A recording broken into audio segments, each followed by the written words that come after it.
Uh, Demoiselle? huh? Demoiselle, what are you doing here by yourself? Would you be standing here till dark if I hadn't come to get you? Maybe she just wants some time to herself, Malus. Hmm? Oh, was I sleeping? Yes, it would appear so. I must be tired. That's quite possible. However, you were the one that suggested we go out for a walk. Oh, right. I nearly forgot. It must have slipped my mind when I dozed off. I haven't had a nap today yet. Have I? This is a familiar feeling, yet something's a little strange. Is something the matter, Demoiselle? Oh, no. No, I'm fine. I was just trying to recall why we came out for a walk. Do you remember Mr. Giverny?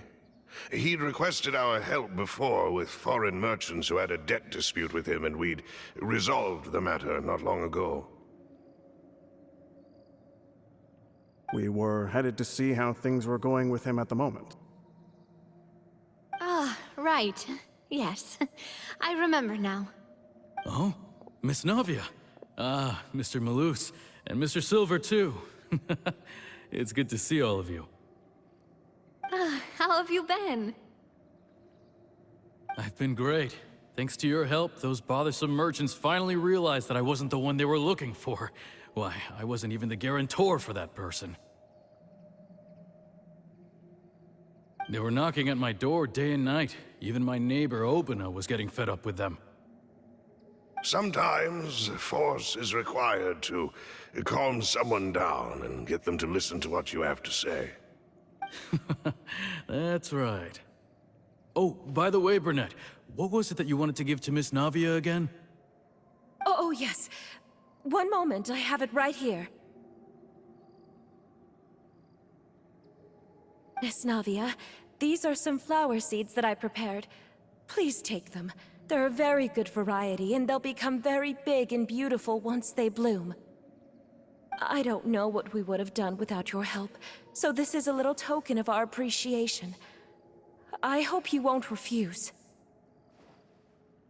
Ah, did you cultivate them yourself? Thank you so much. I'll certainly take them. Malus, we do still have some empty flower pots at home, right? Why, we can have as many pots as you'd like, Demoiselle. Perfect. In that case, we'll swap out some of the decorative plants for some of Mrs. Burnett's flowers. Very well. Wait. Something seems to be off here. Excuse me, madam. If I'm not mistaken, your name is Burnett, correct? That's right. Is something wrong? No, it's nothing. This is the first time we've ever met, but your name seemed familiar to me. I must have heard it when I was discussing things with your husband previously. I've heard this name before. Sometime recently, I'm sure of it. And why are there so few people around here? Where did everyone go? We must mind the time, Demoiselle. We still have important things to attend to today. Huh? We do? Like what? Well, now, did you forget? Miss Navia, here you are. I've been looking for you. Please, come to the Opera House. Your trial is about to begin. My trial? Wait, why would I need to go to the Opera House? Yes, she's right, Demoiselle. It's just about time now, so we should get going. Oh? All right then.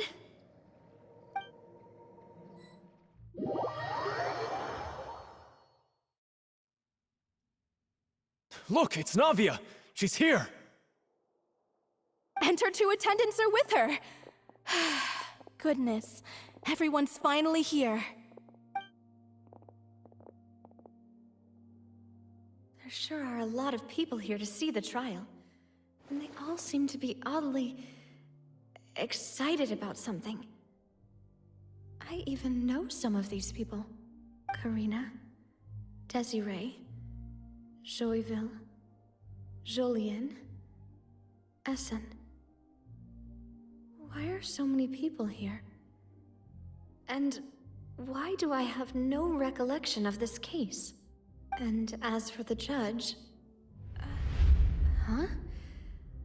Where's Monsieur Neuvillette? Please sit in the defendant's seat. Don't worry, Silver and I shall accompany you. All right. But are you sure you can stand behind me? Typically, it wouldn't be allowed, but today is an exception.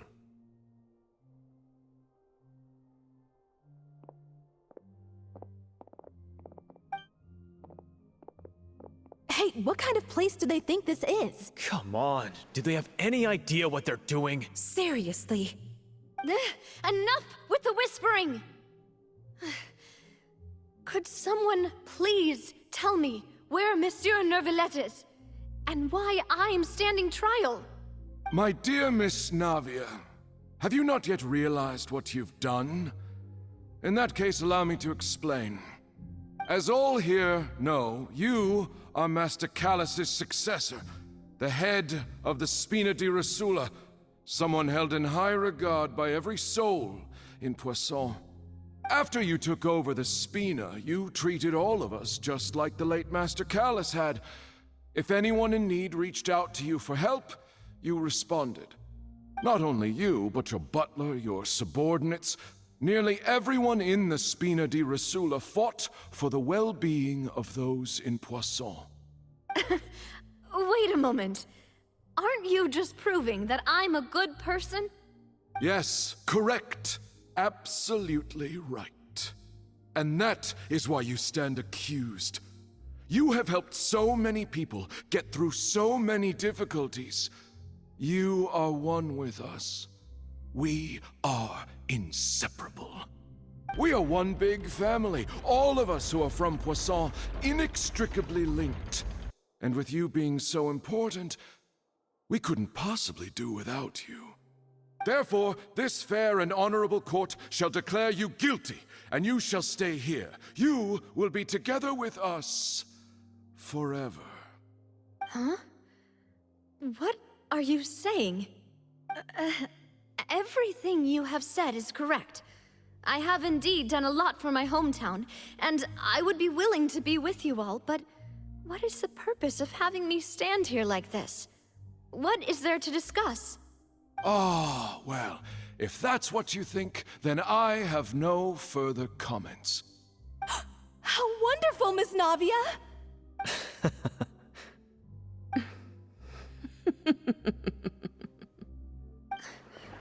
I know all these people. Why are they laughing? I seem to remember now. Yes, I get it. This trial is...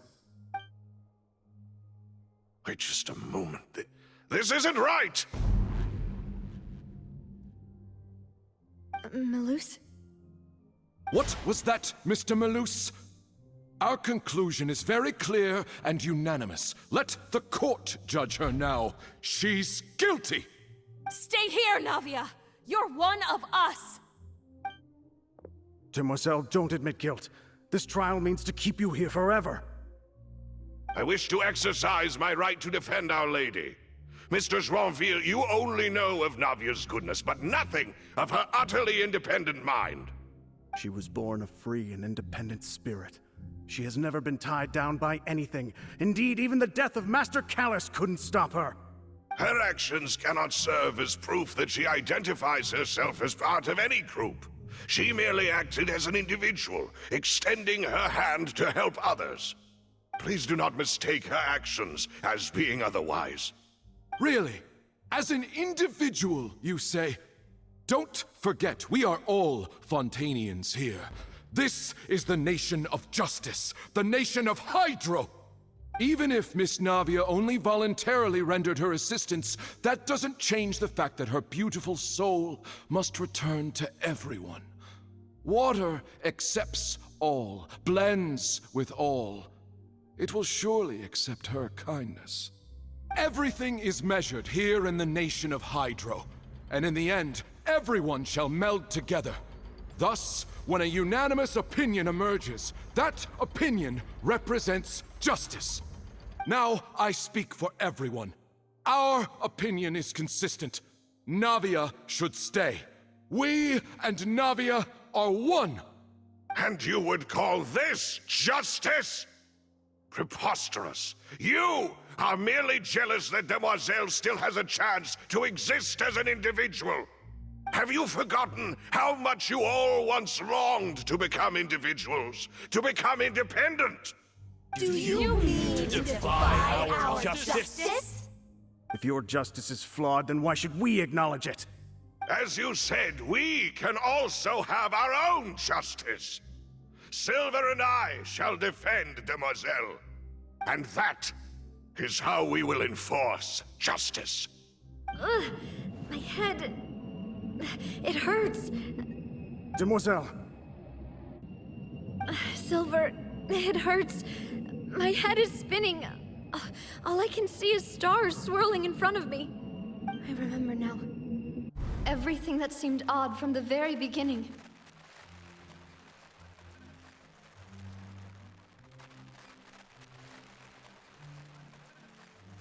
Karina, Desiree, Joyville, Jolien, Essen, and Mr. Giverny and Mrs. Burnett, who we met earlier. Even Malus and Silver. I don't want to admit it, but they're all dead. Don't be afraid, and don't admit guilt. We will protect you to the very end. Absurd! Who are you to say that she cannot be judged? We are the majority, and in the nation of trials, the majority is absolute justice. We are the will of all. Don't let them escape! We shall keep Navia here with us! Mr. Malus and Mr. Silver, must you be so stubborn? How could the two of you possibly hope to stand against the collective? Do not resist. This judgment is fair and just. Navia belongs to us. After all that happened, she should not be left alone in Poisson.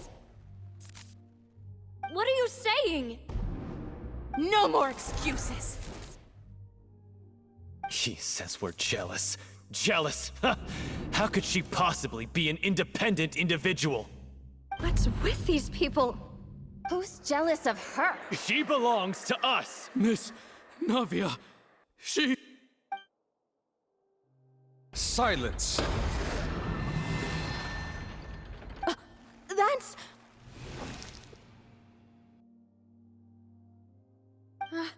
Monsieur Neuvillette! Such commotion is prohibited in the court. The accusations you just presented are nonsense and cannot constitute a proper trial. The court will adjourn for the rest of the day. In this, I shall hear no objections from any unauthorized party.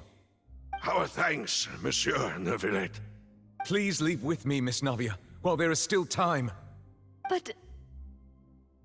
Go on now, Demoiselle. This is your only chance to leave this place. What, can't bear to leave us behind or something? Malus. My apologies. I couldn't resist making one little joke once I realized that this shall be our last goodbye. Malus... Silver... Quickly, you must come now!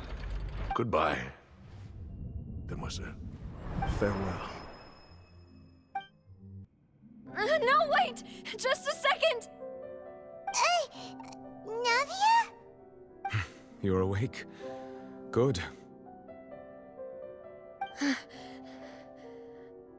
I must have been dreaming. Malus and Silver were still alive, and they were defending me at some insane trial. It looks like you're all right. Did all the sad feelings cause you to have a nightmare? Paimon could give you a hug. The ruins you were exploring suffered a cave-in. When I arrived, I found you falling toward the water. You were just about to be dissolved within, but I...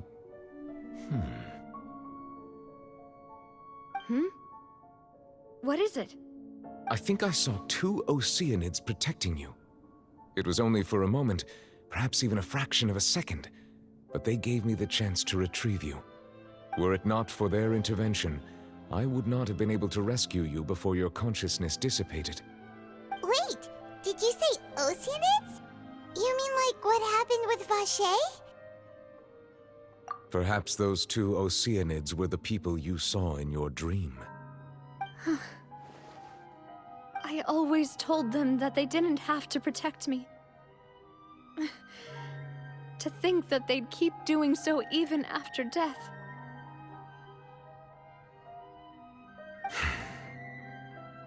Please come with me.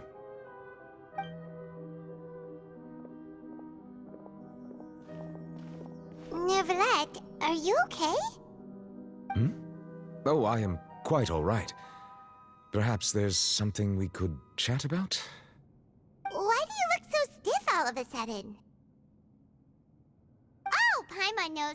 You're the type who feels awkward when there's nothing to talk about, right? I merely thought that we should give Navia some time to herself. Huh? Why didn't you just say so then? Don't you think it's even more awkward to call us over like this and then have nothing to talk about? I suppose so. Ah, Sigewinne. I hope all is well with her these days. Her work in the Fortress of Meropide has not been too much for her, has it? No way, don't worry. She's doing fine down there. She's an amazing head nurse. I see. Well, that is good. I have always worried that Sigewinne would need a lot of time to understand the world of humanity, just as I have.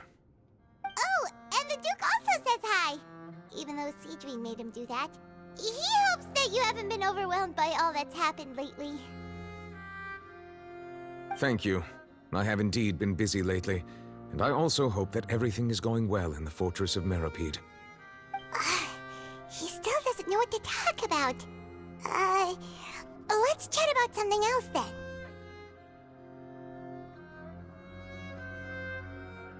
So, Neverlet, you're probably quite the swimmer, huh? Yes, of course. This isn't going anywhere. Let's try something else. How did you find these ruins? Did the knave tell you? Yes, in fact.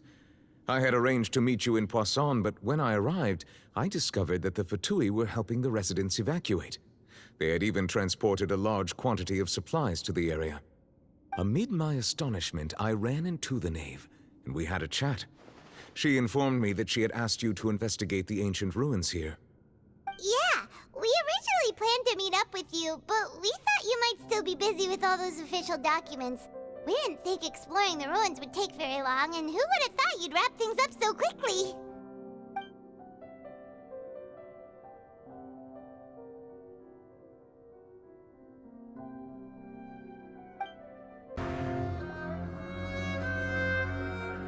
Looks like we've reached the end.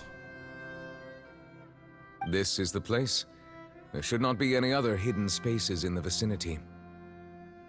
The path sure had some twists and turns, but it turns out that this place isn't actually that big.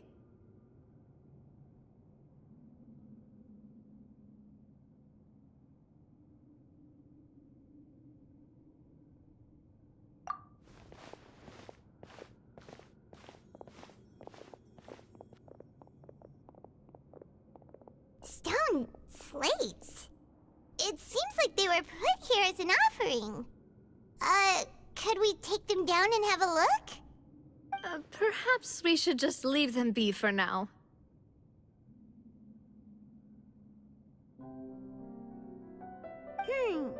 There are 4 locations in total, but only 3 stone slates.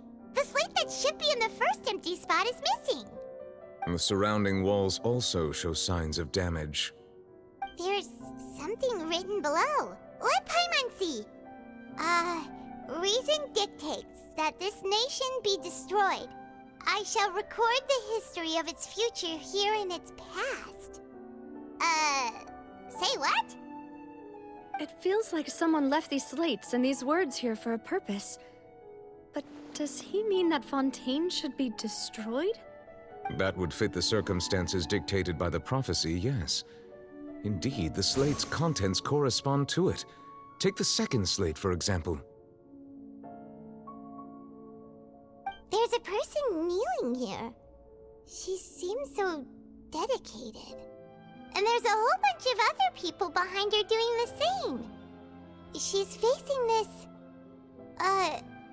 what is this? Some kind of island in the sky? And is that Lady Farina in the third image? Did the Hydro Archon fall into the water? And is that a ring of people around her? Paimon doesn't quite get it. Are they all in the water? The fourth image. I know this one. This exactly matches the content of the prophecy.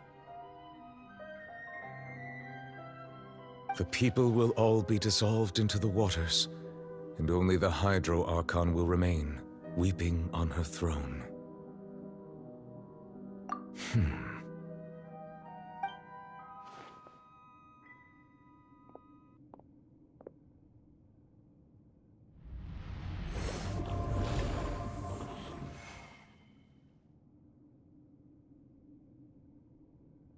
More information should be hidden in these slates, but I fear I cannot easily uncover it, most likely due to us missing the first slate.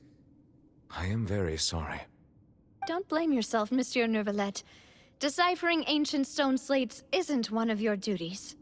Ooh, Paimon's getting the chills just looking at these slates. This says that it's the history of the future, right? That means the prophecy's sure to come true. I really hope it doesn't mean that. Still, Paimon feels like these images are kind of weird when you look at them together.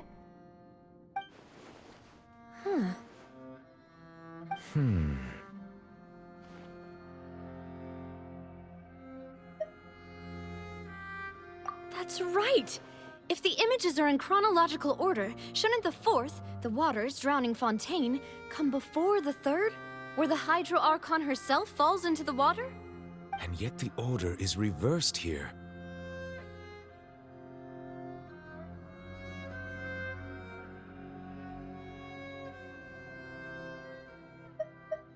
If we go by timing, Lady Farina only emerges in the third image. That means that the person in the second image might be the previous Hydro Archon. Egeria, then. I had never met her, but her appearance here does match the records. The previous Archon kneeling before the floating island in the skies, as if confessing a sin. Did she herself commit that sin? And if not, why would she be in such a posture? Also, I'm still wondering why these ancient stone slates are here at all. Judging from their contents, could this place be the origin of the prophecy? Does that mean that someone, or some people, once saw these slates? But who would have created these slates and left these words here?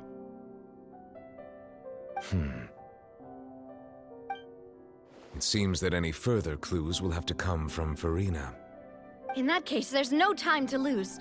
There's nothing else to be gained here, so let's head back first. Yeah, we better get somewhere safe for now.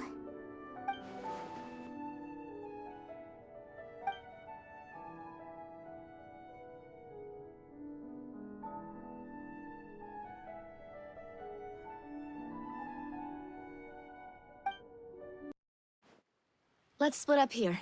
I'm going to check on what's happening with the Spina. You know how it is. There's some things you just need to be there for yourself.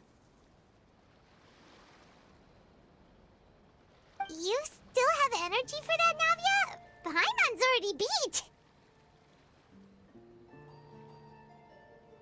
beat! Just head back to the Fleuve Cendre and have a rest then. Thanks for keeping me company all this time. I'll depart as well. Thanks for your hard work today. Rest well, everyone.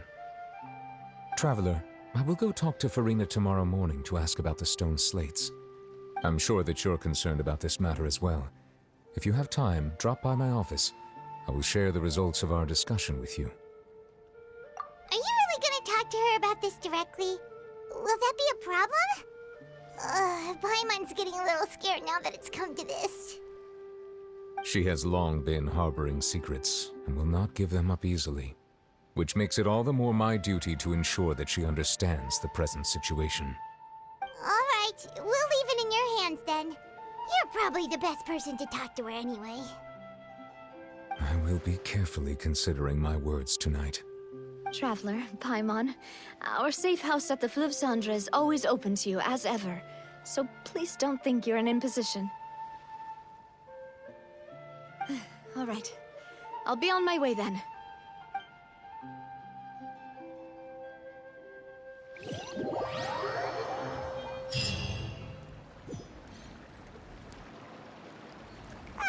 We're finally back! Welcome back. We've got a special menu prepared for you two tonight. Yay! And there's good food too! Navi, no, the boss is the best. Ooh, desserts! Nice, these are all Paimon's! Paimon's already starting to forget what happened today. Oh, that voice. Is that who I think it is? Huh? It's you two. What are you doing in Fontaine?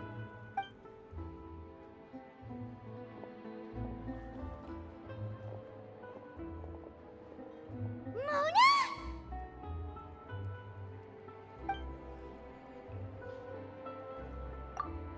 Seriously, nobody just uses a scry glass whenever they've got time to just see who they'll meet on the road. Still, we didn't expect to see you here. Wait, you're not a Fontainian, are you, Mona? Well, I have some business to attend to here, so I booked a hotel in the city.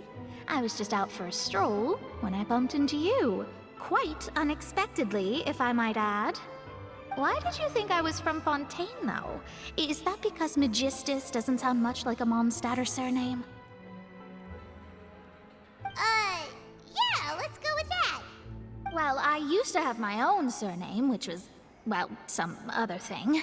Either way, the old hag told me when she took me as her disciple that the first step to being a great astrologist's pupil was to change that name. There was nothing for it, really. She really is amazing at astrology, so I changed my name to what it is now according to her wishes. To my surprise, however, Magistus is not the name of some ancient house or clan. It isn't? Nope. Although it is used by us in place of surnames, it generally just means great. Wow! Imagine including a boast in your name. Wait, are you gonna have to put that into your genealogy as well? I reckon so. In any case, I'd give my disciple a name like this as well, if I were to take one. Astromancer Barbeloth Trismegistus. Whoa, that's a long one. Does it also mean great or something? My name means Mona the Great Astrologist. As for the old hag, hers is, in plain speech, the thrice-as-great Scholar of the Stars. Just take it as a title specific to astrologists. Thrice as great? That's so petty. I know, right? That's just how she is. She used to call herself Magistus, actually, but when she took me in, she changed her name to Trismegistus. Talk about excessive. Magistus is thus the calling card of our school, so to speak, which makes it about the same as a surname. It's all right if you don't get it. You can look into it further should you need to study astrology more deeply.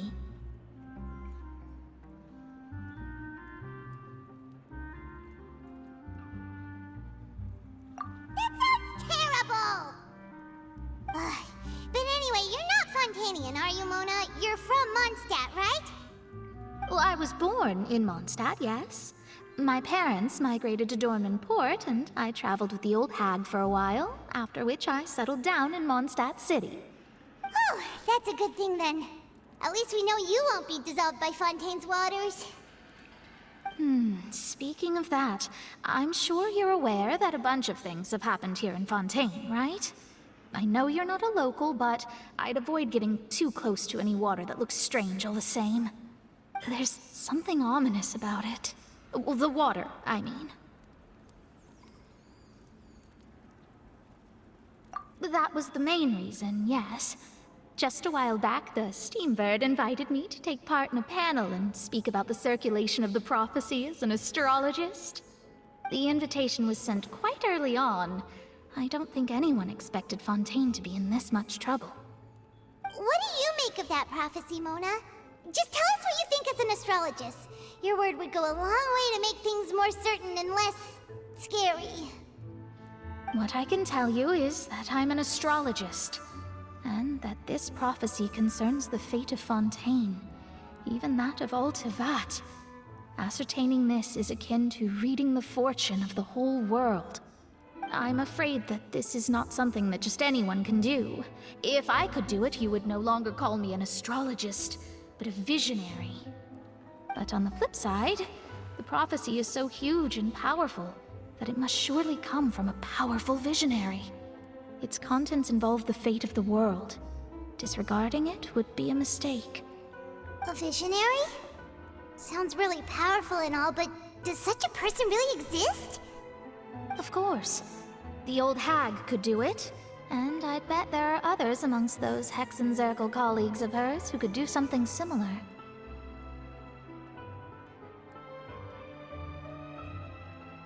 Huh? Are you sure? All right, I'll help you. It isn't often that I see you with such a serious look on your face. I'll tell you once I hear back from her. Thanks, Mona. You're amazing as always. Oh, well, this is something only I can do after all. So yes, your praises are quite welcome. That's the greatest of astrologists for you! Of all the people we know, you know the star's the best! Indeed, indeed. That's the spirit. Oh, sorry. I came to see what all the commotion was about. If there's anything you need, do not hesitate to inform the Spina di Rosula. Oh, whoops. Guess we were getting a little too carried away there. Well, I'll go tend to my own business now. If I receive any news, I'll be sure to come find you two again. And there she goes, quick as rushing water. And here we are with the Spina guy giving us suspicious looks. Right, but we were able to recruit Mona's help, didn't we? Our Fontanian friends will thank us someday.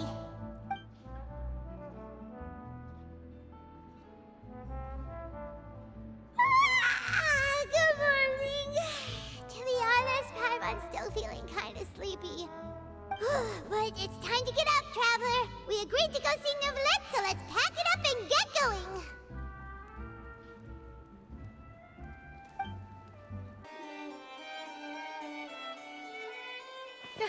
You're here!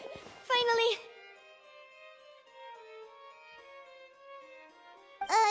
Is something wrong?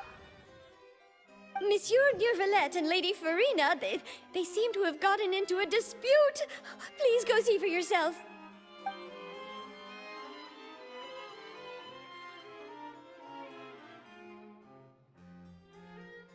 Like I said, I've already explained everything. And yet the problem has not been properly solved. There is little space for excuses between us. It is not my intention to offend you, but please, tell me where you stand. You are the Hydro Archon Focalor, are you not? Look at this. This is a list of the victims from the recent Poisson incident.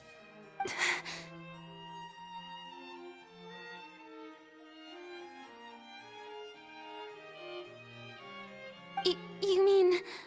they're all... We did not arrive in time to avert this disaster, and I will not have it happen again. I will say this once more. You must tell me everything you know. Yesterday, I found 3 stone slates in some ancient ruins near Poisson. Do you know anything about those? Seriously? You're questioning me like this is a court case now. I don't know anything about that. But you found them in some ancient ruins, you say? That's correct, which is why I came to ask you some questions. There should have been 4 slates, but one of them was missing. The other 3 feature different images that seem to correlate to the prophecy. The prophecy? The second of these slates depicts the previous Hydro Archon Egeria kneeling before a floating island in the sky, as if confessing something. Do you know nothing of this either? I don't. I've never seen such slates. I'll ask you again. Do you really have no information regarding the previous Archon? My deciphering of the slates indicates that the Hydro Archon Egeria once had to confess to, or apologize for, a certain sin. If anyone would know about it, it should be you. All gods don't have the same secrets, you know. She was herself and I'm me. Is it really so strange that I know nothing? I understand your concerns, but I'm sorry. I just don't have anything to tell you. Forgive me for saying this now, Lady Farina, but I have long known of your various secret investigations into certain matters. There are several indications that you have been investigating the prophecy on the sly. This is not strange in itself, considering that you are the Hydro Archon. But it is strange that you should also claim to not know any of Egeria's secrets, as well as do nothing following your inquiries. You have never been as superficial as you have presented yourself to be, nor are you a fool. And yet, your behavior is very inconsistent.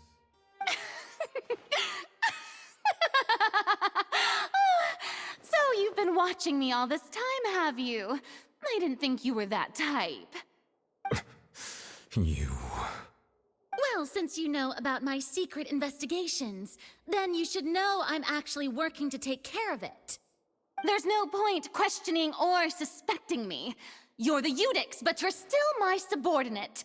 You should be following my lead. Just trust in me, you're Archon, and do as I say. Never mind whether you can truly convince yourself to or not. It'll all turn out fine. That's all I have to say. We do not discuss this matter again. Oh, the opera's about to start. Toodles!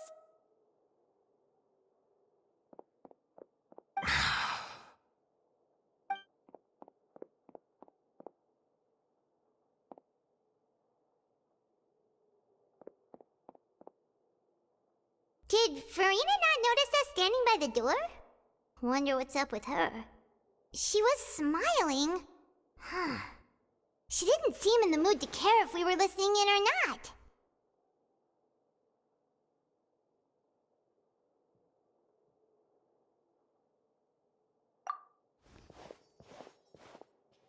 I assume you've been outside for a while now? Oh! You noticed! Seems Farina didn't even realize we were here. She was in a great panic, though I cannot discern the reason. Our discussion reached impasses time and again, a state of affairs that we cannot allow to continue. Still, I do not understand. Dialogue is the basis for understanding, so why did she keep refusing to engage?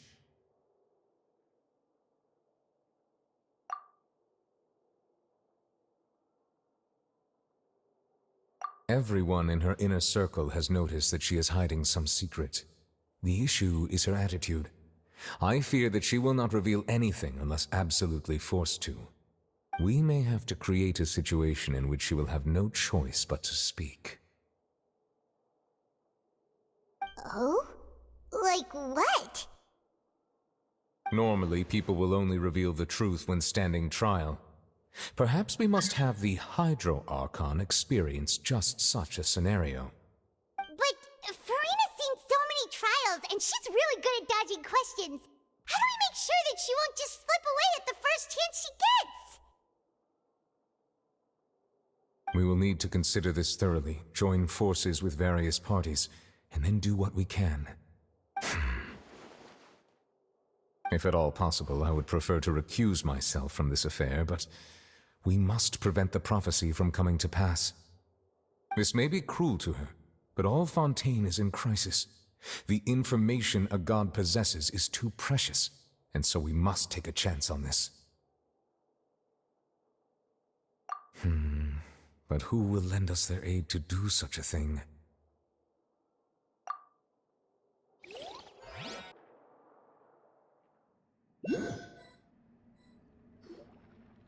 Well, that's everyone, huh? Speaking of which, it was pretty smart of you to think of hiding here. Poisson was just involved in a disaster, so it's presently devoid of people.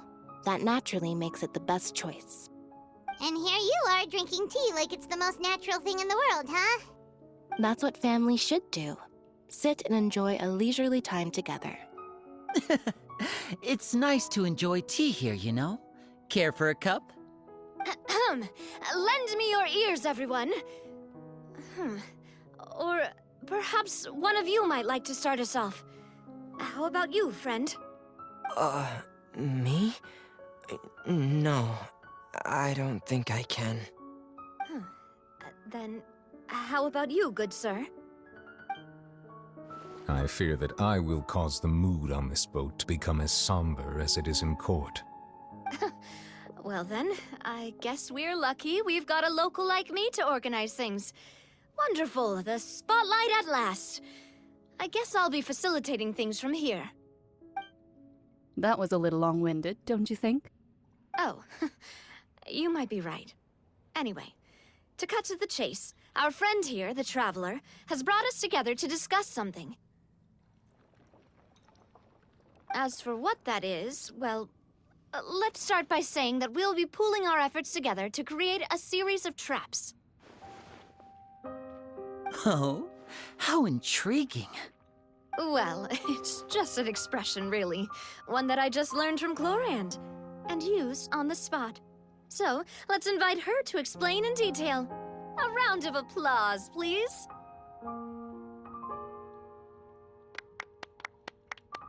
Huh? Didn't you say that you would be facilitating this? Oh, come now. Your work doesn't involve much public speaking, right? This is a good chance to practice. You might even pick up some fancy oratory tricks to impress your boss with in the future. I see. And what does my boss say? He is glad that you consider him your boss. Do go on.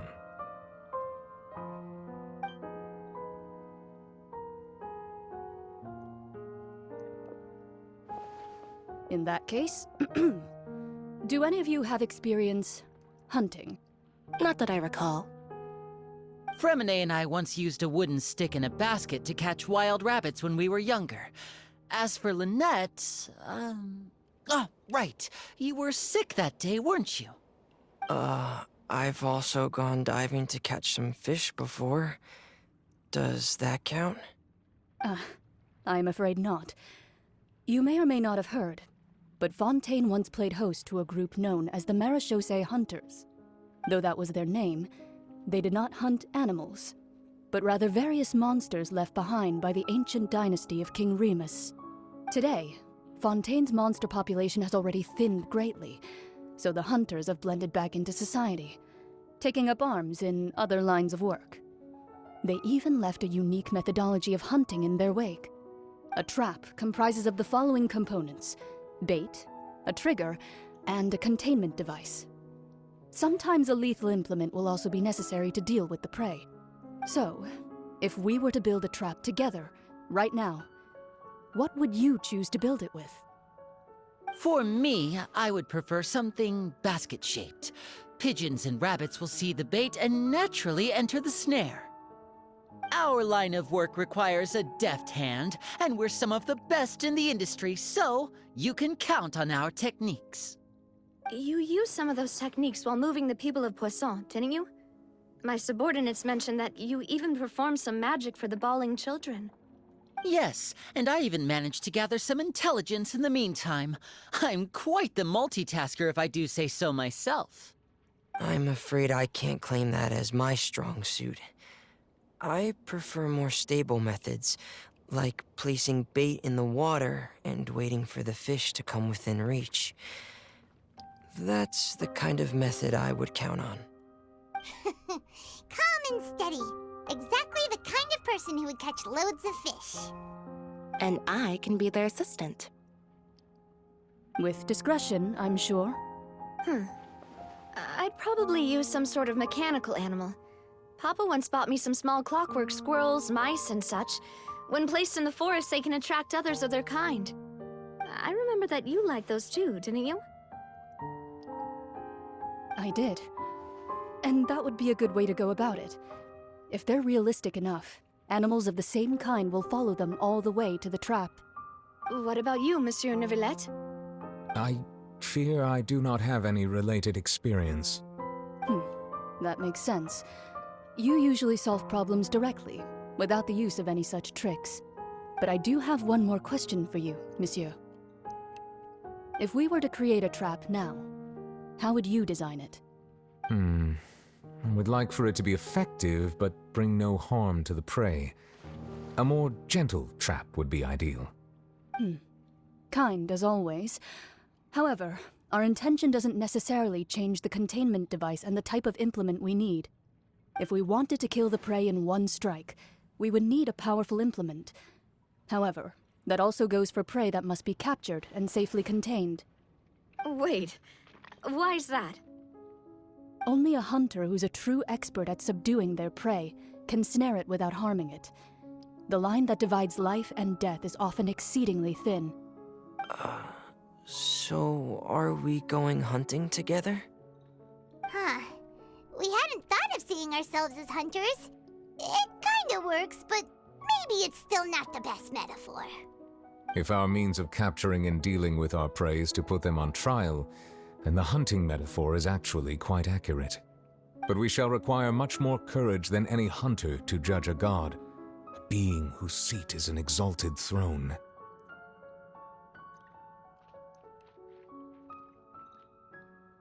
Oh, so that's what's going on.